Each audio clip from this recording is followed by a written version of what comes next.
என்னோட சிஸ்டர் வந்து செம ஹெல்த்தியான ரெசிபி ஒன்று செஞ்சாங்க, அது உங்கள் கூட ஷேர் பண்ணுறேன். இது வந்து ஸ்பெஷல் வந்து ராகி கொழுக்கட்டை தான் எங்களோட கஸ்டமர்ஸ்க்குலாம் கொடுக்குறோம். அது எப்படி செய்யணும்னு பாருங்கள். வந்து ராகி மாவு ஒரு கப் எடுத்துக்கோங்க.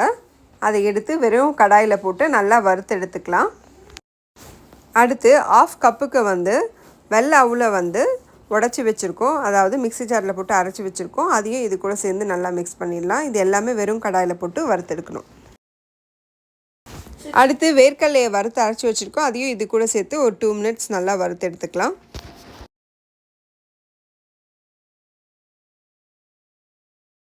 வேர்க்கடலை கூட சேர்க்கும் போது கெட்டியாயிடும் மாவு. ஸோ நல்லா உடச்சி விட்டு சமமாக மிக்ஸ் பண்ணி விடணும்.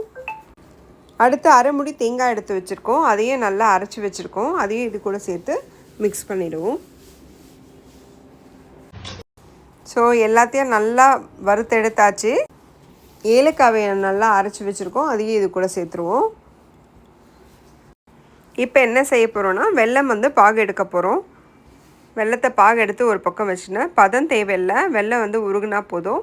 இப்போ ஸ்டவ் ஆஃப் பண்ணிவிட்டு ஸ்டூடு ஆறுனதும் நம்ம வந்து வறுத்து வச்சுருக்கோம்ல அந்த ராகி மாவு, அது கூட சேர்த்து வெள்ளைப்பாகை நல்லா மிக்ஸ் பண்ணிக்கிட்டே வரணும், கட்டி இல்லாமல். ஸோ கெட்டி பட நம்ம வந்து நல்லா மிக்ஸ் பண்ணிட்டு வரலாம். மிக்ஸ் பண்ணிட்டு வந்தோடனே இந்த மாதிரி வரும். இந்த ஃபார்மேட்டுக்கு வந்தோடனே நம்ம அழகாக எடுத்து பிடிச்சிக்கலாம். கொழுக்கட்டை மாதிரி பிடிச்சி வச்சுட்டு இதை இட்லி குண்டால் ஆவி கட்டி எடுத்தோன்னா சூப்பரான ராகி ஹெல்த்தி கொழுக்கட்டை ரெடி. ஸோ இந்த ஹெல்த்தியான ரெசிப்பியை நீங்களும் உங்கள் வீட்டில் ட்ரை பண்ணி பார்த்துட்டு எங்களுக்கு கமெண்ட் ஷேர் பண்ணுங்கள். கண்டிப்பாக எங்கள் சேனல் லைக் பண்ணுங்கள், ஷேர் பண்ணுங்கள், சப்ஸ்கிரைப் பண்ணுங்கள்.